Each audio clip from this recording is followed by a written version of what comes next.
نحمده ونصلي على رسوله الكريم اما بعد فاعوذ بالله من الشيطان الرجيم بسم الله الرحمن الرحيم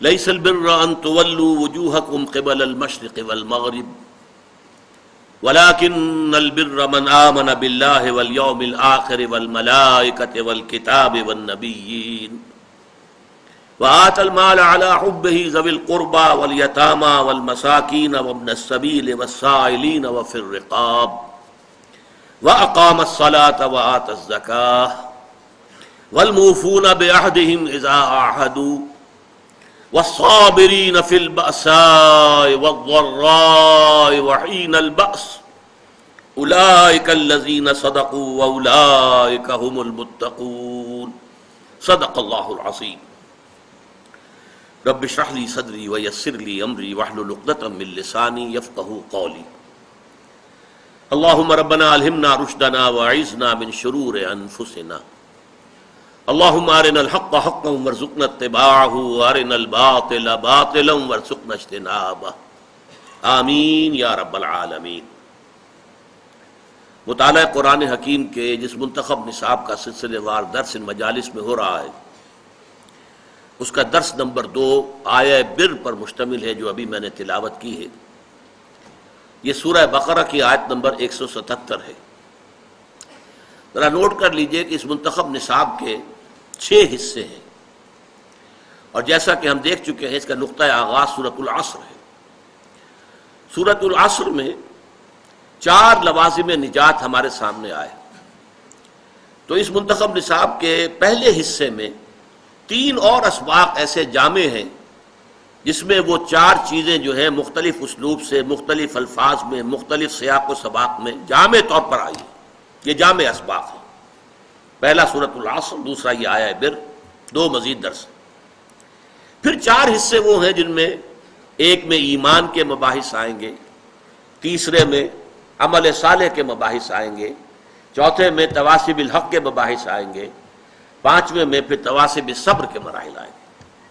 چھٹا حصہ پھر بہت جامع ہے، سورۃ الحدید، وہ ایک ہی سورت ہے اور وہ بہت جامع ہے، جیسے سورۃ العصر ویسے ہی سورۃ الحدید۔ یہ جو آیہ مبارکہ ابھی میں نے تلاوت کی ہے، اس کے ضمن میں پہلے چند بنیادی باتیں نوٹ کر لیجیے۔ پہلی بات یہ کہ یہ ایک آیت ہے، اس سے پہلے ہم نے ایک سورت پڑھی، سورۃ العصر ایک سورت ہے اور یہ آیت ہے، جبکہ حجم کے اعتبار سے ہمیں نظر آ رہا ہے کہ یہ آیت کہیں زیادہ بڑی ہے، جبکہ سورۃ العصر جو ہے شاید اس کے 4تھے حصے کے برابر ہوگی، بلکہ شاید اس سے بھی کم ہوگی۔ اس حوالے سے یہ بات نوٹ کر لیجئے، قرآن مجید میں آیتیں چھوٹی بھی ہیں، بڑی بھی ہیں، سورتیں چھوٹی بھی ہیں، بڑی بھی ہیں۔ 3 سورتیں ہم دیکھ چکے ہیں جو 3 آیات پر مشتمل ہے، اور سورہ بقرہ جو ہے 286 آیات پر مشتمل ہے۔ تو آیتیں بھی چھوٹی بھی ہیں، بڑی بھی ہیں، سورتیں چھوٹی بھی ہیں، بڑی بھی ہیں۔ یہ تمام چیزیں جو ہیں، ایک میں چاہتا ہوں اصطلاح آپ نوٹ کر لیں، توقیفی کہلاتی ہے، توقیفی، توفیقی نہیں، توقیفی۔ یہ موقوف ہے اس پر کہ حضور نے جو بتایا۔ یہ ایک سورت ہے، چاہے 3 آیات کی ہے، وہ سورت کہلائے گی۔ یہ آیت چاہے اس سے 4 گنا 5 گنا زیادہ ہے حجم میں، یہ ایک آیت ہے۔ تو جو حضور نے فرمایا موقوف ہے حضور صلی اللہ علیہ وسلم کے بتانے پر، اس میں کوئی گرامر کا اصول نہیں ہے، اس میں کوئی بیان کا اصول نہیں ہے، اس میں کوئی انشاء کا اصول نہیں ہے، بلکہ اس میں واحد بنیاد کیا ہے، جیسے کہ حضور صلی اللہ علیہ وسلم نے ہمیں بتایا۔ دوسری بات نوٹ کیجئے کہ اس کا ہم ایک ترجمہ کرتے ہیں رواں، جس سے کہ آپ کو اس کا جو موضوع ہے اس کا اندازہ ہو جائے گا، پھر اس پر تھوڑی سی گفتگو ہوگی۔ لیس البر، نیکی یہی نہیں ہے، کل نیکی یہ نہیں ہے، ان تولوا وجوہکم، کہ تم پھیر دو اپنے چہروں کو، قبل المشرق والمغرب، مشرق اور مغرب کی جانب، ولکن البر، بلکہ نیکی تو اس کی ہے، من آمن باللہ، جو ایمان لایا اللہ پر، والیوم الآخر، اور یوم آخر پر، قیامت کے دن پر، والملائکۃ، فرشتوں پر، والکتاب، اور کتابوں پر، والنبیین، اور انبیاء پر، وآت المال علی حبہ، اور اس نے دیا اپنا مال اس کی محبت کے علی الرغم ذوی القربہ، قرابت داروں کو، والیتامہ اور یتیموں کو، والمساکین اور مسکینوں کو، وابن السبیل اور مسافروں کو، والسائلین اور مانگنے والوں کو، وفی الرقاب اور لوگوں کی گردنیں چھڑانے میں، وَأَقَامَ الصَّلَاةَ وَآتَى الزَّكَاةَ اور قائم کی اس نے نماز اور ادا کی زکوٰۃ، وَالْمُوفُونَ بِعَهْدِهِمْ إِذَا عَاهَدُوا اور اپنے عہد کو پورے کرنے والے جب کہ کوئی معاہدہ کر لیں، وَالصَّابِرِينَ فِي الْبَأْسَاءِ وَالضَّرَّاءِ وَحِينَ الْبَأْسِ اور خصوصاً وہ جو صبر کرنے والے ہوں فقر و فاقہ میں، تکلیف میں اور جنگ کے وقت۔ اولئک الذین صدقوا یہ ہیں وہ لوگ جو سچے ہیں، صادق ہیں، راست باز ہیں، واولئک هم المتقون اور یہی لوگ متقی ہیں۔ اب اس سے جو بات آپ کے سامنے آئی، اس آیت مبارکہ میں نیکی کے ایک محدود تصور یا سطحی تصور کی نفی کرتے ہوئے نیکی کا ایک جامع تصور پیش کیا گیا۔ تفسیر میں بعد میں عرض کروں گا، لیکن اتنی بات سمجھ میں آ گئی کہ نیکی کا ایک خاص تصور تھا جس کی نفی کی گئی۔ لیس البر ان تولوا وجوہکم قبل المشرق والمغرب، دیکھو کل نیکی یہی نہیں ہے کہ اپنے چہرے مشرق اور مغرب کی طرف پھیر دو، ولکن البر، اس کے بعد تفاصیل آئی۔ نیکی تو حقیقتاً اس کی ہے جس میں یہ چیزیں پوری ہو رہی ہیں۔ یہ موضوع کس قدر اہم ہے اس کو اچھی طرح سمجھ لیجیے۔ دیکھیے نیکی کا تصور صحیح ہونا کس قدر اہم ہے، اس کی اہمیت کو آپ یوں سمجھیے کہ جو بھی تصور نیکی کا کسی کے سامنے ہوگا وہ اسی پر عمل کرے گا۔ اگر کوئی محدود سا تصور ہے اس کے ہاں نیکی محدود درجے میں رہے گی، کوئی سطحی سا تصور ہے اس کے ہاں نیکی وہ سطحی رہے گی۔ اب مثال کے طور پر میں آپ کو بتاؤں، ہمارے ہاں عام طور پر الا ماشاء اللہ کٹر مذہبی قسم کے جو لوگ ہوتے ہیں وہ شریعت کے ظاہری احکام میں بہت سخت، بہت متشدد، ذرا سا ادھر سے ادھر ہو گیا، کسی نے حنفی مسجد میں رفع یدین کر لیا تو قیامت برپا ہو گئی، یہ کون آ گیا ہمارے یہاں؟ حالانکہ کون سی بڑی قیامت آ گئی اس میں؟ کسی نے اونچی زبان سے اونچی آواز میں اگر آمین کہہ دی تو ایک مصیبت ہو گئی۔ تو ان چیزوں میں تو بڑے جازم، بڑے پختہ اس پہ جھگڑے کریں گے، مناظرے کریں گے، لیکن عام طور پر دیکھا گیا ہے دل کے کٹھور، سخت دل، عام طور پر دیکھا گیا ہے کہ ان میں وہ رقت قلب نہیں ہوتی، انسانی ہمدردی نہیں ہوتی۔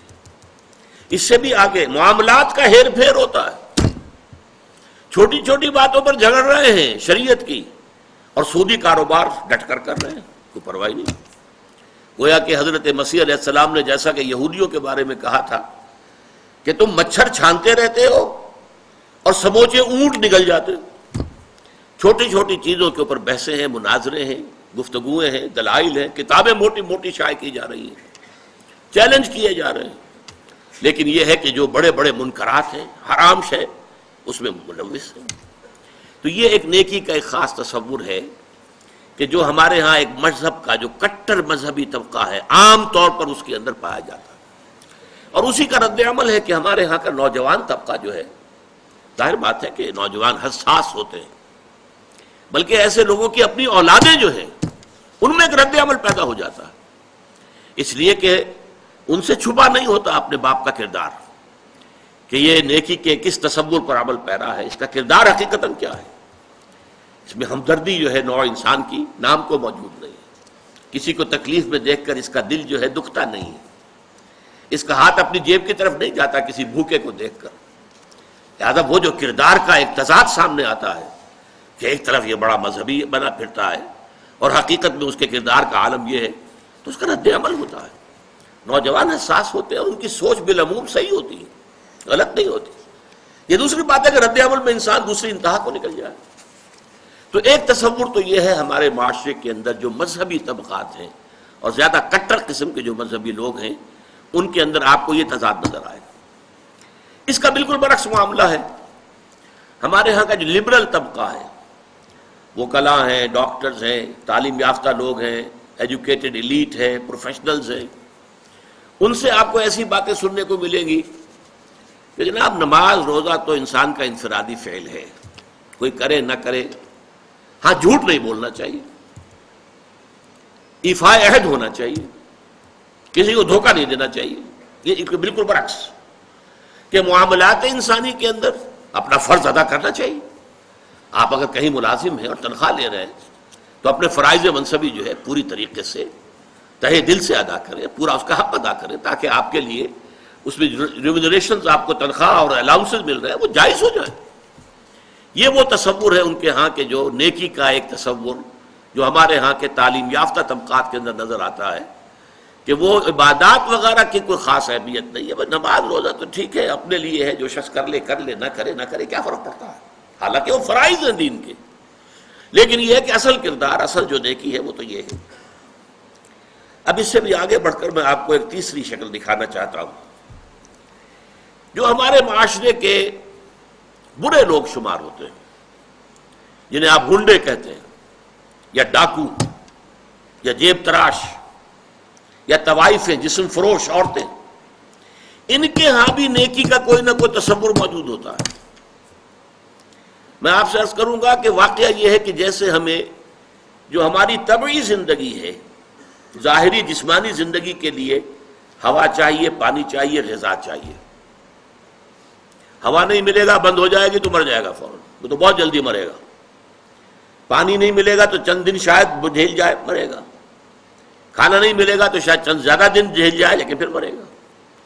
تو جیسے ہماری اس زندگی کے لیے، جسمانی زندگی کے لیے، حیات جسمانی کے لیے ہوا، پانی، غذا لازم ہے، اسی طرح انسان کی باطنی زندگی کے لیے ایک لازمی شے یہ ہے کہ وہ اپنے ضمیر کو مطمئن کرے کہ اگرچہ میں بہت برا آدمی ہوں، میں بہت برا آدمی ہوں، میرا یہ کام غلط ہے، میرا یہ لیکن میں فلاں نیکی بھی تو کرتا ہوں نا۔ وہ نیکی کے کسی نہ کسی تصور کو، تاکہ اپنے ضمیر کو مطمئن کرے۔ ضمیر کی خلش جو ہے وہ در حقیقت اس کو چین نہیں لینے دے گی جب تک کہ وہ اپنے ضمیر کی خلش کو مٹانے کے لیے کہ میں برا ہوں، ٹھیک ہے، میں ڈاکو ہوں، لیکن دیکھو میں یتیموں کی پرورش کرتا ہوں، میں تو ان لوگوں کے ہاں ڈاکہ ڈالتا ہوں نا جنہوں نے دولت کے انبار جمع کر لیے، حرام خوری کے ذریعے سے لوگوں کا خون چوسا ہے، ان سیٹھوں نے، ان کارخانے داروں نے غریب مزدوروں کے خون سے اپنے یہ محل تعمیر کیے، ہم ڈاکہ وہاں ڈالتے ہیں۔ اور یہ معلوم آپ نے سنا ہوگا، یہ کہانیاں ہیں کہ اپنے اپنے علاقوں کے یہ ڈاکو لوگ جو بڑے مشہور ہوئے ہیں ڈاکو، وہ اپنے اپنے علاقوں کے بیواؤں کے سرپرست، یتیموں کے سرپرست، وہاں خیر کے کام کرنے والے، تاکہ وہ اپنے ضمیر کو مطمئن کریں کہ ہمارے ہاں اگر یہ ہے تو یہ بھی ہے، آخر ہم نے نیکی کا ایک بندوبست تو کیا ہوا ہے نا۔ اس طرح جیب تراش آپ کو مل جائے گا، ان کے ہاں بھی ایک رولز آف کانڈکٹ ہیں۔ آپ کے علم میں ہوگا کہ علاقے تقسیم ہوتے ہیں اور وہاں جتنے جیب تراش ہوتے ہیں ان کا ایک گروہ ہوتا ہے، اور ہر ان میں سے کارکن جو ہے وہ جتنی بھی جیب تراش کر کے جو رقم شام تک جمع کرے گا اسے لا کر گروہ کے پاس رکھ دینا لازم ہے۔ اگر اس میں سے کچھ رکھے گا تو بے ایمان ہے، یعنی جہاں تک جیب تراشی کا تعلق ہے اس میں بے ایمانی کا کوئی تعلق نہیں۔ پیشے میں عیب نہیں، رکھیے نا فرہاد کو نام، پیشہ جو ہے وہ تو یہ تو پیشہ ہے ہمارا، لیکن بے ایمان وہ شمار ہوگا کہ جس نے جو بھی کمائی دن بھر کی تھی وہ ساری لا کر گرو کے سامنے نہیں رکھ دی، پھر وہ گرو تقسیم کرے گا۔ یہ ان کے ہاں کے ہیں رولز آف کانڈکٹ ہے، ان میں ذرا سا ادھر سے ادھر ہو جائیں گے آپ تو ظاہر بات ہے کہ اس میں پھر اس کو بے ایمانی کہیں گے۔ مجھے یاد آ رہا ایک واقعہ، ہمارے ہاں منٹگمری میں جو اب ساہیوال کہلاتا ہے، ایک خاتون تھی، اچھے گھرانے کی خاتون تھی، لیکن برے دن ان پر آئے۔ وہ ہمارے ہاں کچھ ہماری والدہ صاحبہ مرحومہ کا ہاتھ بٹانے کے لیے آ جاتی تھی، کام کرتی تھی، والدہ ان کی کوئی مدد کرتی رہتی تھی۔ انہوں نے لا کے ایک دن ہماری والدہ صاحبہ کے پاس، مرحومہ کے پاس، اگرچہ ہمیں معلوم نہیں ہوا، کچھ زیور رکھ دیا کہ میرا بیٹا ہے، اس نے یہ زیور تیار کیا اپنی شادی کے لیے، یہ آپ اپنے پاس رکھ لیجئے، اور اس وقت فوری رقم ہمیں ضرورت ہے تو اتنی رقم خرچ دے دیجیے۔ والدہ نے دے دیا، معاملہ سمجھا جیسے کہ ہوتا ہے۔ بعد میں معلوم ہوا کہ وہ تو چوری کا مال تھا، اور اس کا بیٹا جو ہے وہ ایک طوائف کے ہاں ملازم تھا اور طوائف کی چوری کی۔ اب جب یہ معاملہ پولیس میں گیا تو پولیس کے سامنے جب یہ بات کھلی کہ مال تو ہے وہ ڈاکٹر اسرار صاحب کی والدہ کے پاس، میرے پاس آئی پولیس، میں نے کہا ہاں بھائی ہوا تو ہے، میں نے والدہ سے پوچھا، انہوں نے کہا ہاں ہے، وہ جا کر جو ہے وہاں پر ہم نے زیور رکھ دیا۔ وہاں میں نے دیکھا وہ طوائف وہاں موجود تھی۔ اب دیکھیے جسم فریب شہرت ہمارے معاشرے میں ہم انہیں کتنا گھٹیا سمجھتے ہیں، لیکن وہاں وہ دھڑلنے سے بات کر رہی تھی کہ جیسے وہی کہ پیشے میں عیب نہیں، رکھیے نہ فرحات کو نام، یہ تو پیشہ ہے نا۔ اس نے اس لڑکے کے بارے میں کہا جی بڑا ہی چنگا لڑکا سی، بڑا کم کرتا رہا، پتہ نہیں کب بندہ جو ہے وہ بے ایمان بندے دیر ہی نہیں لگی۔ اب وہ بے ایمان اب ہوا جبکہ اس نے چوری کی، ورنہ ساری ایمانداری ان کے گھر کے اندر چل رہی تھی، پورا جو اس کا پروفیشن تھا اس میں بھی کوئی بری بات نہیں تھی۔ اور یہ آپ کو معلوم ہے کہ یہ طوائفیں جو ہے جب محرم کے دن آتے ہیں، تعزیے نکلتے ہیں، تو کالے کپڑے پہن کر جلوسوں کے ساتھ جانے والیاں، پھر یہ کہ سبیل لگانے والیاں، اور یہ کہ جو ہمارے ہاں اولیاء اللہ کے مقابر ہیں ان کے جو بھی مزارات ہیں ان پر جب عرس ہوتے ہیں تو وہاں جا کر دھمال کھیلنے والیاں یہی ہے نا۔ وہ کام نیکی کا کر رہی ہیں، فلاں بزرگ کے ہاں جا کے گئی ہیں نا، وہاں جا کر دھمال کھیلا ہے، وہ تو اصل میں اپنے بزرگ کے ساتھ عقیدت کے حوالے سے کیا ہے، یا یہ کہ احترام ہو رہا ہے محرم کا۔ اس طریقے سے واقعہ یہ ہے کہ کوئی نہ کوئی نیکی کا تصور ہر برے سے برا انسان اپنے دل میں رکھتا ہے، تب اپنے آپ کو مطمئن کرتا ہے۔ اگر نہ ہو تو رات کو نیند نہیں آئے گی، آدمی پاگل ہو جائے گا، آدمی کی اندر سے شکست ہو جائے گی، شکست و ریخت ہو جائے گی اس کی شخصیت کی، ٹوٹ پھوٹ کر رہ جائے گا انسان اپنے اندر سے۔ تو یہ نیکی کے بہت سے تصورات ہیں جو ہمارے معاشرے کے اندر آج موجود ہیں۔ یہ ہے بہت اہم موضوع۔ یہاں اس سورہ آیت مبارکہ میں ایک خاص واقعہ جو ہے اس کا پس منظر ہے، اب اس کو سمجھ لیجئے کہ یہ موضوع یہاں زیر بحث کیسے آ گیا۔ یہ تیسرا نقطہ ہے، اس کو شان نزول بھی کہتے ہیں، اور در حقیقت یہ میں اس کے لیے لفظ استعمال کر رہا ہوں پس منظر۔ اس آیت کے پس منظر میں تحویل قبلہ کا جو واقعہ ہوا ہے وہ ہے، آپ کے علم میں ہوگا کہ حضور جب تک مکے میں رہے آپ نماز ایسے پڑھتے تھے، خانہ کعبہ کے جنوبی سمت میں کھڑے ہوتے تھے، جو رکن یمانی ہے اور دوسرا وہ رکن ہے جس میں کہ حجر اسود نصب ہے، ان دونوں کے درمیان اگر کوئی شخص کھڑا ہوگا تو اس کو کہتے ہیں استقبال القبلتین، بیک وقت خانہ کعبہ بھی سامنے ہے اور بالکل سیدھ میں بیت المقدس بھی سامنے ہے۔ استقبال القبلتین مکے میں رہتے ہوئے ممکن تھا، اس لیے کہ اگر آپ خانہ کعبہ کے جنوب میں کھڑے ہیں تو آپ کے سامنے کعبہ ہے اور اسی سیدھ کے اندر بیت المقدس بھی ہے۔ لیکن جب آپ ہجرت فرما کر تشریف لے آئے مدینہ منورہ، اب مدینہ منورہ کے جنوب میں ہے بیت اللہ خانہ کعبہ مکہ مکرمہ، اور شمال میں ہے بیت المقدس، لہذا اب استقبال القبلتین تو ممکن نہیں۔ اب یہ ہم نہیں جانتے، نہیں کہہ سکتے کہ آیا یہ کسی وحی خفی کی بنیاد پر ہوا، اس لیے قرآن میں کوئی وحی جلی موجود نہیں ہے، یا یہ حضور کا اپنا اجتہاد تھا جس سے کہ اللہ تعالیٰ نے پھر ریکگنائز کر لیا، اس کو منظور کر لیا۔ لیکن حضور نے مدینے جا کر نماز پڑھنی شروع کی بیت المقدس کی طرف رخ کر کے، شمال کی طرف، اور خانہ کعبہ پشت پر ہے۔ یہ چیز شاخ گزر رہی تھی ان لوگوں کو جو مکے سے چل کر آئے تھے، جتنی محبت انہیں خانہ کعبہ سے تھی اس کا ہم اندازہ نہیں کر سکتے۔ خود حضور جب روانہ ہوئے تھے مکے سے ہجرت کے لیے تو آپ خانہ کعبہ کے پردے پکڑ کر چمٹ کر آپ نے کہا تھا کہ اے کعبہ تجھے معلوم ہے، اے بیت اللہ تو جانتا ہے مجھے تجھ سے کتنی محبت ہے، لیکن یہاں کے لوگ مجھے یہاں نہیں رہنے دے رہے، میں یہاں سے جانے پر مجبور ہوں، یہ تجھ سے ہجرت کر کے جا رہا ہوں۔ اس حوالے سے سب کو پسند تھا، لیکن یہ کہ نماز پڑھ رہے ہیں خانہ کعبہ کی بجائے بیت المقدس کی طرف رخ کر کے۔ اس کے بعد 16-17 مہینے کے بعد قرآن مجید میں حکم آ گیا، قد نرى تقلب وجهك في السماء فلنولينك قبلة ترضاها فول وجهك شطر المسجد الحرام۔ اے نبی ہم آپ کے چہرے کا بار بار آسمان کی طرف اٹھنا دیکھتے رہے ہیں. حضور انتظار کر رہے تھے کہ کب حکم آئے کہ ہم خانہ کعبہ کی طرف رخ کر لیں. اس سے میرا گمان یہ ہے کہ وحی خفی کی بنیاد پر حضور کا فیصلہ تھا. قرآن مجید میں جو وحی آ گئی ہے شامل ہے، اسے وحی جلی کہتے ہیں، اور حضور پر اور بھی وحی ہوتی تھی، وحی خفی جو قرآن مجید میں شامل نہیں ہے. بہت سی احادیث در حقیقت وہ وحی ہی پر مبنی ہے، لیکن وہ باللفظ نہیں ہے، بالمعنی ہے، اور وہ وحی جلی نہیں ہے، وحی خفی ہے. تو یہ معلوم ہوتا ہے وحی خفی کی بنیاد پر تھا، لیکن حضور پر بھی شاخ گزر رہا تھا اور مکے والوں پر بھی شاخ گزر رہا تھا. اور حضور بار بار آسمان کی طرف نگاہ اٹھاتے تھے کب جبرائیل آئیں اور کب یہ حکم ہو کہ ہم اپنا رخ بدل دیں اور بجائے شمال کی طرف رخ کر کے نماز پڑھنے کے جنوب کی طرف رخ کر کے نماز پڑھیں. تو اللہ فرماتا ہے قد نرا تقلب وجهك في السماء فلنولينك قبلة ترضاها. اے نبی ہم دیکھتے رہے ہیں آپ کے چہرے کا آسمان کی طرف بار بار اٹھنا، تو لیجئے ہم بدل دیتے ہیں، آپ کا چہرہ کر دیتے ہیں رخ خودی طرف جو آپ کو پسند ہے.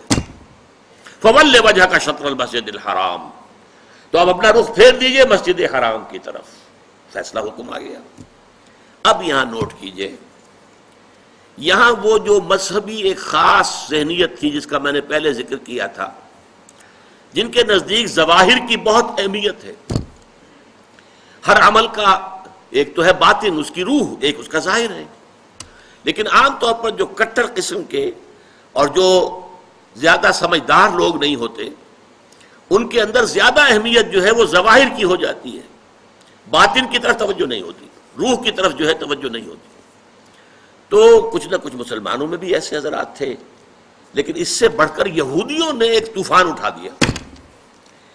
پہلے تو یہودی خوش تھے، انہیں یہ احساس ہوا کہ محمد تو ہمارے رخ کر کے انہوں نے نماز پڑھنی شروع کی ہے، اس کا مطلب ہے کہ ہی از فالوئنگ اس، تو ہمارے پیروکار ہو گئے، تو جھگڑا کائے کا ہے. لیکن اب جب آ گیا یہ کہ اپنا رخ بدل دیجئے، اب پیٹھ ہو گئی بیت المقدس کی طرف اور رخ ہو گیا خانہ کعبہ کی طرف، تو ان کے کان کھڑے ہوئے کہ یہ تو کوئی مسئلہ جو ہے کچھ اور ہے. ایک نئی امت کی تشکیل ہو رہی ہے اور ایک نئی بالکل شریعت آ رہی ہے، نئی امت جو ہے وہ وجود میں آ رہی ہے. انہوں نے اس کو ایک مسئلہ بنا لیا، پروپیگنڈے کا طوفان کھڑا کر دیا. یہ کیسے نبی ہیں جن کا قبلہ ہی معین نہیں ہے؟ 16 مہینے ادھر رخ کر کے نماز پڑھی، اگر ادھر کا قبلہ تھا تو وہ غلط تھا، تو 16 مہینے کی نمازیں زیرو ہو گئی. اور اگر وہی صحیح قبلہ تھا تو اب جو نمازیں پڑھ رہے ہیں وہ زیرو ہو گئی. قبلہ تو اپنی جگہ سے نہیں ہل سکتا، قبلہ تو ایک ہی ہوتا ہے. ان کا قبلہ ہی معین نہیں ہے. 16 مہینے ادھر رخ کر کے نماز پڑھی، اب ادھر رخ کر لیا. اور جیسا کہ میں نے عرض کیا، مسلمانوں میں بھی ایسے سادہ لوگ، سادہ مزاج لوگ تھے، وہ ان کے اس پروپیگنڈے سے بہت متاثر ہوئے. لہذا ایک خلش، ایک بے چینی، اگرچہ ظاہر بات ہے کہ حضور نے وحی سنائی ہے، اللہ کا حکم آیا ہے فَوَلِّ وَجْهَكَ شَطْرَ الْمَسْجِدِ الْحَرَامِ وَحَيْثُ مَا كُنتُمْ فَوَلُّوا وُجُوهَكُمْ شَطْرَهُ. نہ صرف یہ کہ اب فوراً اپنا رخ جو ہے مسجد حرام کی طرف کر دو، چنانچہ آپ کے علم میں ہوگا جو لوگ وہاں گئے ہیں، وہاں مدینے میں ایک مسجد ہے مسجد القبلتین. حضور ایک خاص قبیلے میں گئے ہوئے تھے، ظہر کی نماز کا وقت وہاں آ گیا، وہاں کوئی دعوت طعام تھی، ظہر کا وقت آ گیا تو کھڑے ہو گئے نماز پڑھنے کے لیے، صحابہ پیچھے کھڑے ہیں. اسی دوران میں، نماز کے دوران یہ آیات نازل ہوئی. حضور نے وہی قبلہ بدلا اپنا، فَوَلِّ وَجْهَكَ شَطْرَ الْمَسْجِدِ الْحَرَامِ. اب حکم الہی آنے کے بعد تو تاخیر 1 منٹ کی بھی جائز نہیں، تو فوراً آپ نے رخ بدل لیا اور تمام نمازیوں نے بھی رخ بدل لیا. اس لیے اس مسجد میں 2 طرف محرابیں بنی ہوئی ہیں. ایک محراب جو ہے وہ شمال کی طرف ہے، بیت المقدس کی طرف، اور ایک محراب ہے مکے کی طرف، جنوب کی جانب. اسی لیے اس کو کہتے ہیں مسجد القبلتین، 2 قبلوں والی مسجد. لیکن یہاں حکم یہ بھی ہے وَأَيْنَمَا تَكُونُوا جہاں کہیں بھی تم ہو فَوَلُّوا وُجُوهَكُمْ شَطْرَهُ. اے مسلمانوں جہاں کہیں بھی ہو اپنا رخ مسجد حرام کی طرف کرو. اب ظاہر بات ہے کہ اس پر جب عمل ہو گیا تو صحابہ نے عمل تو کیا، دل میں کچھ دغدغہ رہا، کچھ پریشانی رہی. خاص طور پر یہ بات کہ اگر اصل قبلہ یہ تھا اور یہ ہے جو آج ہو گیا ہے، تو پھر ہماری نمازوں کا کیا بنے گا؟ ہماری نمازیں 16 مہینے کی ضائع ہو گئی، غلط قبلے کی طرف پڑھی گئی. اسی لیے اسی مقام پر کہا گیا ہے وَمَا كَانَ اللَّهُ لِيُضِيعَ إِيمَانَكُمْ، نہیں اس وسوسے کو قریب نہ آنے دو. نماز تو عین ایمان ہے، نماز ضائع ہو گئی تو ایمان ضائع ہو گیا نہیں. اس وقت حکم وہ تھا، اس پر عمل کرنا تقاضا تھا دین کا. اب حکم یہ ہے، اب اس پر عمل کرنا تقاضا ہے دین کا. نہ وہ غلط تھا نہ یہ غلط ہے. تم کسی سمت سے نہ بندھ جاؤ، تم ظاہر کے ساتھ زیادہ جو ہے اپنے آپ کو وابستہ نہ کر لو. نماز کی اصل روح، دین کی اصل روح تو کیا ہے؟ اللہ پر ایمان، اللہ کا یقین، رسول کی اطاعت، رسول کا فرمان. پہلے وہ تھا تو اللہ تعالیٰ نے مکے والوں کا امتحان لے لیا تھا کہ آیا وہ اپنے آبائی، اس لیے کہ مکہ جو ہے اور بیت اللہ جو ہے وہ تو ان کا سمجھیے کہ قومی شعار کے درجے کے اندر رکھنے والی چیز تھی، قومی شعائر میں سے. اب اس کی طرف پشت کرنا سب پر بھاری گزرا. لیکن یہ کہ وہ رسول کے ساتھیوں کے پورے بندھے ہوئے تھے تو جو حکم رسول کا وہ انہوں نے قبول کیا. اور اب ان لوگوں کے لیے امتحان آ گیا جو مدینے میں رہتے تھے اور یہود کے زیر اثر تھے، اور اس کی وجہ سے بیت المقدس کا مقام ان کی نگاہوں میں بہت اونچا تھا. اب اس کی طرف پیٹ کرنی پڑ رہی ہے. تو ان کے ایمان کا جو ہے وہ اللہ تعالیٰ نے امتحان لے لیا، اور تمام صحابہ جو ہیں دونوں امتحانوں میں ثابت قدم اور کامیاب ہوئے. اب لیکن اس خلش کو مٹانے کے لیے اب دیکھیے عجیب ہے یہ بات. یہ مسئلہ آج ہمیں معلوم ہوتا ہے کہ بڑا ہی چھوٹا سا مسئلہ ہے. جب یہ مسئلہ آیا تھا تو یہ چھوٹا نہیں تھا، بہت بڑا مسئلہ تھا، بہت بڑا مسئلہ تھا. خاص طور پر وہ جو ایک ذہنیت ہے کہ جو دین کے اعمال ہیں ان کی روح کی بجائے ساری نگاہ جو ہے وہ اس کے ظاہر سے وابستہ ہو جاتی ہے، اس کے لیے یہ معاملہ بہت کٹھن تھا. یہی وجہ ہے اس قرآن مجید میں آپ کے علم میں ہوگا پورے 2 رکوع ہیں تحویل قبلہ کے اوپر. حالانکہ آج ہمارے نزدیک کوئی بڑا مسئلہ نہیں تھا، لیکن یہ کہ وہاں اس وقت ڈی فیکٹو جو اس وقت کی سچویشن تھی اس میں اس کی اتنی اہمیت تھی، دلوں پہ جو کیفیت گزر رہی تھی اس کا جو ہے صحیح طور سے اس کا علاج اور اس کا معالجہ اور مداوع ضروری تھا. 2 رکوع جو ہے، رکوع 17واں اور 18واں، دوسرے پارہ سیقول کے پہلے 2 رکوع خاص اسی پر ہے جس تکرار کے ساتھ فَوَلُّوا وُجُوهَكُمْ شَطْرَهُ فَوَلُّوا وُجُوهَكُمْ شَطْرَهُ، اس سے 2 رکوع پہلے ایک بات کہی گئی. یہ آپ کو ملے گا 14ویں رکوع کے اندر وَلِلَّهِ الْمَشْرِقُ وَالْمَغْرِبُ فَأَيْنَمَا تُوَلُّوا فَثَمَّ وَجْهُ اللَّهِ. دیکھو لوگوں، مشرق اور مغرب سب اللہ کے ہیں، تم جدھر بھی رخ کرتے ہو وہ اللہ کا رخ ہے. اللہ کسی رخ میں محدود نہیں ہے. کیا مغرب صرف اللہ کا رخ ہے، مشرق نہیں ہے؟ آج آپ کو معلوم ہے کہ ہم پڑھتے ہیں مغرب کی طرف، اور امریکہ والے یا افریقہ والے وہ مشرق کی طرف نماز رخ کرتے پڑھتے ہیں. تو مشرق و مغرب سے کوئی فرق واقع نہیں ہوتا. اور دوسرے یہ کہ کوئی قبلے کی سمت معین کر دینا، اس کا مطلب یہ نہیں اللہ اس سمت میں محدود ہے، بلکہ یہ تو تمہاری ہم آہنگی کے لیے، یکسانی کے لیے، یک رنگی کے لیے. ایسا نہ ہو کہ اب آپ کھڑے تو کسی کا رخ ادھر ہے، کسی کا رخ ادھر ہے، کسی کا ادھر ہے، کسی کا ادھر ہے. یہ نہیں، سب ایک رخ میں کھڑے ہوئے ہوں، صفیں بندھی ہوئی ہوں. دیکھنے والا جو ہے کوئی شخص اگر آ جائے اچانک وہ بھی اس سے متاثر ہوتا ہے. ایک فرانسیسی سیاح صرف اس منظر کو دیکھ کر ایمان لے آیا تھا. وہ آیا تھا مصر سیاحت کے لیے، اور وہ جو بہت بڑا وہاں کا دارالعلوم ہے جامع الازہر، اس کی جو جامع مسجد ہے اس کے وہ مینار پر چڑھ گیا. عصر کا وقت تھا. مینار کے اوپر سے اس نے منظر دیکھا، صحن میں عصر کی جماعت ہو رہی تھی. اب ایک امام کے پیچھے کھڑے ہیں، سیدھی سیدھی صفیں بندھی ہوئی ہیں. ایک امام کا کوشن ہے اور وہ جھک رہے ہیں، اور اسی طرف سے کوشن آئی ہے وہ کھڑے ہو گئے ہیں. یہ منظر ایسا اس کے دل کے اوپر اس نے اثر کیا، وہ ایمان لے آیا کہ جس مذہب کی عبادت اتنی منظم، اس کے اندر یہ رنگ ہے، گویا کہ ملٹری پریڈ ہو رہی ہے. اس طرح کا انداز عبادت کا، ایک تو کلیکٹیو، انفرادی نہیں، اجتماعیت کی اہمیت، اور پھر اس کے اندر وہ رنگ اور یکسانی، ہم رنگی دیکھ کر. تو اس طریقے سے تمہارے اندر یک رنگی پیدا کرنے کے لیے ایک رخ معین کر دیا. اس کا یہ مطلب نہیں اللہ اسی رخ میں ہے. للہ المشرق والمغرب، مشرق و مغرب سب اللہ کے لیے ہے. فَأَيْنَمَا تُوَلُّوا فَثَمَّ وَجْهُ اللَّهِ، جدھر بھی تم رخ کرو اللہ کا رخ ہے. شمال بھی اللہ کا، جنوب بھی اللہ کا، مشرق بھی اللہ کا، مغرب بھی اللہ کا. اللہ تعالیٰ کسی رخ میں جو ہے محدود نہیں ہے. اس کو خوب کہا ہے غالب نے ہے پرے سرحد ادراک سے اپنا مسجود. قبلے کو اہل نظر قبلہ نما کہتے ہیں، یعنی ہم جسے سجدہ کر رہے ہیں کعبے کو سجدہ نہیں کرتے ہم. چاہے وہ لوگ جو مسجد حرام میں کھڑے ہو کر وہ وہاں پر صفیں باندھے ہوئے کعبے کے گرد کھڑے ہوئے ہیں، مسجود کعبہ نہیں ہے، معاذ اللہ، مسجود صرف اللہ ہے. اس لیے ہے پرے سرحد ادراک سے اپنا مسجود. مسجود ہمارا جو ہے وہ تو ادراک، ہمارے عقل اور فہم اور ہمارے تخیل اور تصور سے وراء الورا ثم وراء الورا ثم وراء الورا، ہے پرے سرحد ادراک سے اپنا مسجود. قبلے کو اہل نظر قبلہ نما کہتے ہیں. یہ قبلہ نما ہے، اصل میں یہ ایک ڈائریکشن ہے جو معین کر دی گئی. بس یہ ہے، اس سے زیادہ اس کی اہمیت نہ سمجھو. یہ بات کہہ کر پھر 2 رکوعوں کے بعد وہ پورے 2 رکوع آئے جس میں کہ یہ حکم تحویل قبلہ کا حکم آ گیا. سَيَقُولُ السُّفَهَاءُ مَا وَلَّاهُمْ عَنْ قِبْلَتِهِمُ الَّتِي كَانُوا عَلَيْهَا.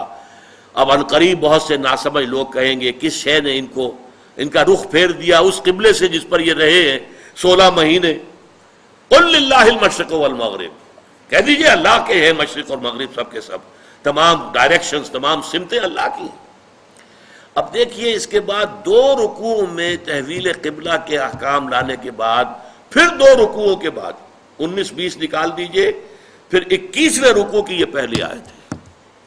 گویا کہ یوں سمجھیے کہ یہ جیسے میرا دھڑ ہے، 2 رکوع 17-18 یہ تو میرے دھڑ کے مانند ہے کہ 2 رکوع مکمل ہے تحویل قبلہ کے حکم پر، لیکن 2 رکوع پہلے بھی ایک آیت آ گئی، للہ المشرق والمغرب فینما تولوا فثم وجہ اللہ. اس کے بعد بھی اگر کوئی خلش رہ گئی، کوئی دل کے اندر جو بے اطمینانی رہ گئی، ہوں گے کچھ لوگ، اب اس کے لیے آخری جس کو کہیں گے موپنگ اپ آپریشن 2 رکوعوں کے بعد، لیس البر ان تولوا وجوہکم قبل المشرق والمغرب، نیکی یہی نہیں ہے کہ تم اپنے چہرے مشرق و مغرب کی طرف پھیر دو. یہ ہے، اس لیے ترجمہ کیا کیا، نیکی یہی، یہ نیکی تو ہے. جب حکم تھا شمال کی طرف تم نے اس کی پیروی کی، یہ نیکی تھی، رسول کی اطاعت کی. اسی طرح اب جب ہو گیا جنوب کی طرف تم پیروی کر رہے ہو تو یہ نیکی ہے. لیکن نیکی یہی نہیں ہے، ہر شے کا ایک باطن ہے، ایک ظاہر ہے. اب جیسے نماز ہے، نماز کا ظاہر کیا ہے، تمام فقہا اس سے بحث کریں گے، وضو کے کیا فرائض ہیں، کیا سنن ہیں، کیا نوافل ہیں، کیا مستحبات ہیں. پھر یہ کہ نماز کے اندر کھڑے کیسے ہونا ہے، کس طور سے ہونا ہے، رکوع کیسے ہے، گھٹنے کو کس طریقے سے پکڑنا ہے. پھر یہ کہ آپ نے کھڑے ہونا ہے تو ایسے کھڑے ہونا ہے کہ کمر سیدھی ہو جائے، بالکل سکون ہو جائے. یہ نہیں کہ آدھے رکوع سے ہی آپ سیدھے سجدے میں چلے گئے. اس کو کہا حضور نے یہ نماز میں چوری ہو رہی ہے. پھر یہ ساری چیزیں کیا ہیں، یہ نماز کا ظاہر ہے اور فقہا اس سے بحث کرتے ہیں. لیکن ایک ہے نماز کا باطن، ایک ہے نماز کی روح، خشوع اور خضوع، یہ یقین کہ میں اللہ کے حضور میں حاضر ہوں. سجدہ کریں تو یہ احساس کہ میں نے اپنے رب کے قدموں میں سر رکھ دیا ہے. یہ کیفیت جو ہے خشوع اور خضوع کی اور حضور قلب کی، اگر یہ نہیں ہے تو چاہے فقہی اعتبار سے 100% صحیح نماز آپ نے پڑھ لی تو نماز کا فرض تو ادا ہو گیا، اس کا ثواب آپ کو مل جائے گا. لیکن نماز کی جو نورانیت ہے، اس کی جو برکات ہے، جس کے بارے میں فرمایا گیا کہ الصلاۃ معراج المومنین، یہ تو اہل ایمان کے لیے معراج کے درجے کی شے ہے. لہذا وہ کیفیت آپ کو حاصل نہیں ہوگی. تو ہر شے کا ایک ظاہر ہے، ایک باطن ہے. ایک اس کے ظاہری احکام ہے جن سے بحث کرتے ہیں فقہا، فقہ بحث کرتی ہے، شریعت بحث کرتی ہے. دوسرے داخلی کیفیات ہیں، ظاہر بات ہے فقہ اس سے بحث نہیں کر سکتی. اب جیسے نماز ہے، نماز کا ظاہر کیا ہے، تمام فقہا اس سے بحث کریں گے، وضو کے کیا فرائض ہیں، کیا سنن ہیں، کیا نوافل ہیں، کیا مستحبات ہیں. پھر یہ کہ نماز کے اندر کھڑے کیسے ہونا ہے، کس طور سے ہونا ہے، رکوع کیسے ہے، گھٹنے کو کس طریقے سے پکڑنا ہے. پھر یہ کہ آپ نے کھڑے ہونا ہے تو ایسے کھڑے ہونا ہے کہ کمر سیدھی ہو جائے، بالکل سکون ہو جائے. یہ نہیں کہ آدھے رکوع سے ہی آپ سیدھے سجدے میں چلے گئے. اس کو کہا حضور نے یہ نماز میں چوری ہو رہی ہے. پھر یہ ساری چیزیں کیا ہیں، یہ نماز کا ظاہر ہے اور فقہا اس سے بحث کرتے ہیں. لیکن ایک ہے نماز کا باطن، ایک ہے نماز کی روح، خشوع اور خضوع، یہ یقین کہ میں اللہ کے حضور میں حاضر ہوں. سجدہ کریں تو یہ احساس کہ میں نے اپنے رب کے قدموں میں سر رکھ دیا ہے. یہ کیفیت جو ہے خشوع اور خضوع کی اور حضور قلب کی، اگر یہ نہیں ہے تو چاہے فقہی اعتبار سے 100% صحیح نماز آپ نے پڑھ لی تو نماز کا فرض تو ادا ہو گیا، اس کا ثواب آپ کو مل جائے گا، لیکن نماز کی جو نورانیت ہے، اس کی جو برکات ہے، جس کے بارے میں فرمایا گیا کہ الصلاۃ معراج المومنین، یہ تو اہل ایمان کے لیے معراج کے درجے کی شے ہے، لہذا وہ کیفیت آپ کو حاصل نہیں ہوگی. تو ہر شے کا ایک ظاہر ہے، ایک باطن ہے. ایک اس کے ظاہری احکام ہے جن سے بحث کرتے ہیں فقہا، فقہ بحث کرتی ہے، شریعت بحث کرتی ہے. دوسرے داخلی کیفیات ہیں، ظاہر بات ہے فقہ اس سے بحث نہیں کر سکتی. قانون، فقہ تو قانون کو کہتے ہیں نا، قانون جو ہے وہ آپ کے داخلی کیفیات سے بحث نہیں کر سکتا. آپ نے جرم کیا، کس لیے کیا، کیوں کیا، اس سے کوئی بحث نہیں. جرم کیا، اس کی سزا ہے، وہ ملے گی آپ کو. لہذا قانون جو ہے اس کا دائرہ علیحدہ ہے اور حقیقت کا دائرہ اور ہے. ہمارے ہاں ان کو عام طور پر کہا جاتا ہے صوفیہ، مرشد لوگ، جو کچھ اندرونی اور باطنی اصلاح کی طرف لوگوں کو توجہ دلاتے ہیں. روح درست ہو جائے، واقعتاً اللہ تعالیٰ کی محبت پورے وجود میں سرایت کر جائے. واقعی جب کھڑے ہوں اللہ کے حضور میں تو معلوم ہو کہ اللہ کے سامنے کھڑے ہیں، اور ایک لرزہ طاری ہو جائے. حضرت علی رضی اللہ تعالیٰ عنہ جب کھڑے ہوتے تھے نماز میں تو جسم جو ہے کانپتا تھا، اور سارے پٹھے جو ہیں بہت ہی، حالانکہ آپ کا جسم بہت مضبوط تھا، بہت سخت، لیکن وہ نرم پڑ جاتے تھے. چنانچہ ایک موقع پر آپ کے جسم میں کسی جگہ پر ایک تیر گھپ گیا، اسے بہت کھینچا نہیں نکل رہا تھا، پٹھے جو اندر سے ایسے کھینچے ہوئے تھے کہ انہوں نے اس تیر کو پکڑا ہوا تھا، جکڑا ہوا تھا.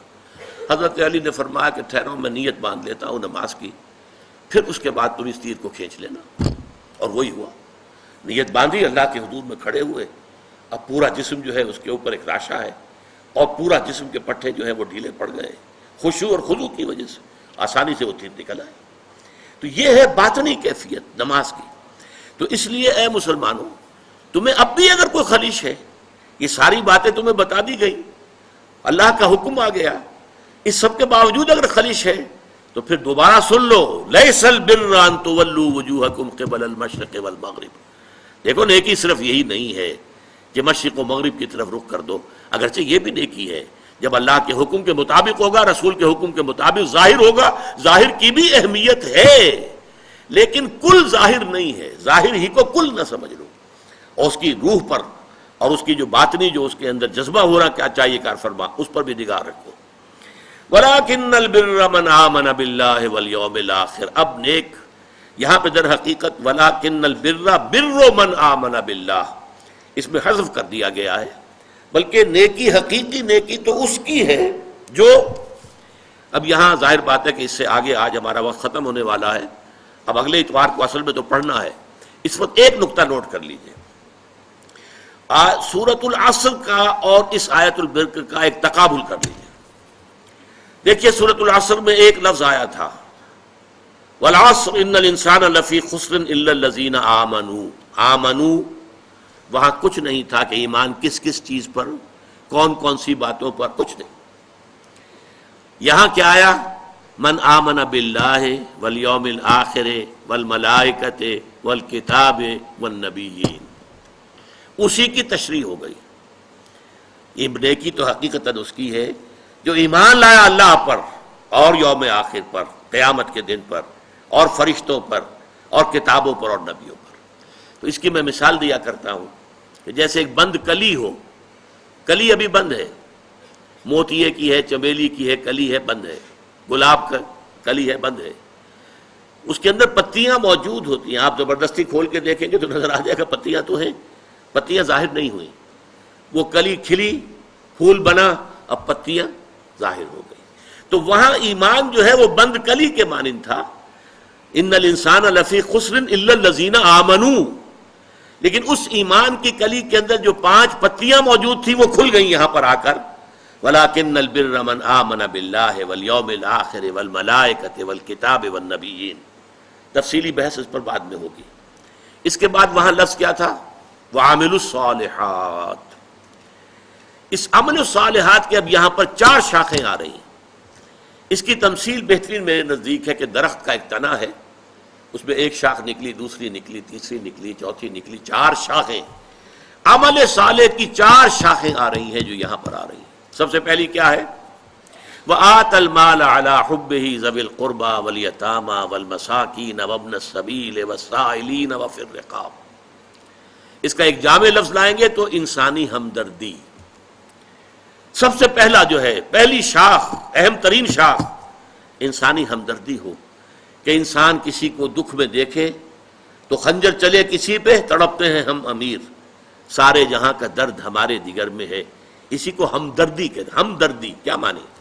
ہم جماعت، ہم عصر، ایک زمانے کے لوگ، ایک جماعت میں پڑھنے والے طالب علم، ہم جماعت، ہم درد، جن کا درد کامن ہو جائے. تکلیف آپ کو ہو رہی ہے، میں بھی محسوس کر رہا ہوں اس تکلیف کو اپنے دل میں، اس کا نام ہمدردی ہے. اگر کوئی بھوکا ہے، پیاسا ہے، غریب ہے، کسی کے تن پر کپڑا نہیں ہے، کوئی ہاتھ دراز کر رہا ہے آپ کے سامنے، اپنی عزت نفس ہتھیلی پر رکھ کر آپ کے سامنے پیش کر دی ہے، کوئی جکڑا گیا ہے، کوئی غلام ہے، اسے چھڑانے کے لیے پیسہ خرچ کرنا ہے، یا کوئی شخص ہے جو قرض کے اندر اس طرح بندھ گیا ہے کہ جتنی بھی حرکت کرتا ہے، ہاتھ پاؤں مارتا ہے، کچھ اور ہی الجھتا چلا جاتا ہے. اس کو کہیں ایک بڑی سی کوئی امداد دے کر ایک دفعہ اس سے چھٹکارا دے دیا جائے، بجائے اس کے کہ اسے صرف اس کی مینٹیننس کے لیے کچھ تھوڑی تھوڑی خیرات دی جاتی رہے. ایک یکمشت جو ہے وہ بڑی، یہ سارے ہیں. وَلَٰكِنَّ الْبِرَّ مَنْ آمَنَ بِاللَّهِ وَالْيَوْمِ الْآخِرِ وَالْمَلَائِكَةِ وَالْكِتَابِ وَالنَّبِيِّينَ. اور عمل صالح میں سب سے پہلے مقدم ترین، یہ بڑی اہم بات ہے، اس پر تفصیل سے گفتگو ہوگی بعد میں. اور دیا اس نے مال اس کے محبت کے علی الرغم. مال ہر ایک کو محبوب ہے، لیکن وہ آدمی اپنا مال دے رہا ہے، وہ نیک اگر حقیقتاً ہے، کس کو دے رہا ہے؟ اپنے غریب قرابت داروں کو سب سے پہلے وہ ہیں، پھر یتیم، مسکین، مسافر. حالت مسافرت میں یہ کیفیت عام طور پر طاری ہو جاتی ہے کہ آدمی کو ضرورت ہوتی ہے مدد کی. وسائلین، مانگنے والے، وفی الرقاب، گردنوں کی چھڑانے. دوسری شاخ واقام الصلاۃ، نماز قائم کی. تیسری شاخ وآت الزکاۃ، زکوٰۃ ادا کی. یہ دو عبادات کی شاخیں ہو گئی. پہلی شاخ انسانی ہمدردی، دوسری دو شاخیں عبادات میں جو اصل ہیں، بنیادی ہیں، صلاۃ اور زکوٰۃ. نمبر 3 والموفون بعہدہم اذا عاہدوا. یہ بھی عمل کی ایک بات ہے. جب کوئی معاہدہ ہو جائے، کوئی کانٹریکٹ ہے، کوئی پرومس ہے، اس کو پورا کرنا. اس میں سٹریم لائننگ ہو جاتی ہے، اس لیے کہ تمام معاملات جو انسانی ہیں وہ معاہدے کے بل پر چلتے ہیں، کانٹریکٹ کے بیسس پر چلتے ہیں. کوئی بڑا بلڈنگ کا کام ہے، کوئی بڑا کاروبار ہے، کانٹریکٹ ہے، سپلائی کا کانٹریکٹ ہے وغیرہ، امپلائی کانٹریکٹ ہے، یہ کانٹریکٹس ہیں. ایک ملازم آپ نے رکھا ہے، وہ شام تک کام کرے گا اور شام کو آپ اسے 100 روپے دیں گے، یہ کانٹریکٹ ہے. کانٹریکٹ کو پورا کرنا، معاہدوں کو پورا کرنا، گویا کہ سٹریم لائننگ ہو جائے پورے کے پورے معاشرے کے اندر. جو باہمی معاملات ہیں، بین الانسانی تعلقات، اس میں عہد کی پابندی.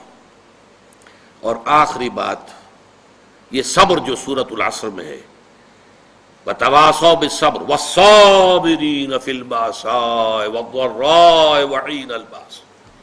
صبر کرنے والے فقر و فاقہ میں. وَلَنَبْلُوَنَّكُمْ بِشَيْءٍ مِّنَ الْخَوْفِ وَالْجُوعِ وَنَقْصٍ مِّنَ الْأَمْوَالِ وَالْأَنفُسِ وَالثَّمَرَاتِ. ہم لازماً تمہیں آزمائیں گے، کچھ خوف سے، کچھ بھوک سے، کچھ جانی اور مالی نقصانات سے. اس راستے میں آئے ہو اگر، تو اب قدم قدم پر امتحان آئیں گے، تمہیں آزما لیا جائے گا کہ واقعتاً تم ایمان لائے ہو. تو چاہے فقر و فاقہ ہو، چاہے تکلیفیں ہوں، اور چاہے جنگ میں نقد جان ہتھیلی پر رکھ کر پیش کرنا پڑے، اپنے آپ کو اپنی حاضر ہو جانا پڑے، ثابت قدم رہنا. اولئک الذین صدقوا، یہ ہیں راست باز لوگ. یہ اگر کوئی نیکی کا اگر کوئی دعویٰ کریں تو پھر سچے ہیں، نیکی کا دعویٰ کرنے میں سچے ہیں، اگر یہ ہے کردار. اب یہ پوری انسانی شخصیت کا حجولہ سامنے آیا ہے. یہ تمام چیزیں اگر کسی شخصیت میں موجود ہیں، ایک پوری کردار نگاری جو ہے اس آیت کے اندر ہو گئی ہے. وَأُولَٰئِكَ هُمُ الْمُتَّقُونَ، اور یہی لوگ متقی ہیں. تمہارا تصور تقویٰ کچھ اور ہے، خاص وضاقتہ ہو، خاص لباس ہو، خاص انداز ہو اٹھنے بیٹھنے کا، تو بس وہ فلاں شخص بڑا متقی ہے. متقی یہ ہے جس میں یہ سارے اوصاف ہوں. یہ ہے ایک جامع شخصیت. اور واقعہ یہ ہے نیکی کے موضوع پر یہ قرآن حکیم کا جامع ترین مقام ہے نیکی کی اصل حقیقت کو سمجھنے کے لیے. اور یہ کہ اس کے اوپر واقعتاً قرآن کا تصور نیکی کا کے موضوع پر صرف اس ایک آیت کی روشنی میں مکمل تصنیف کی جا سکتی ہے، مکمل کتاب لکھی جا سکتی ہے۔ تو اس کے جو مختلف اجزاء جو آج ہم نے صرف نوٹ کیے ہیں، اب ان پر تفصیل سے گفتگو اگلے اتوار کو ہوگی۔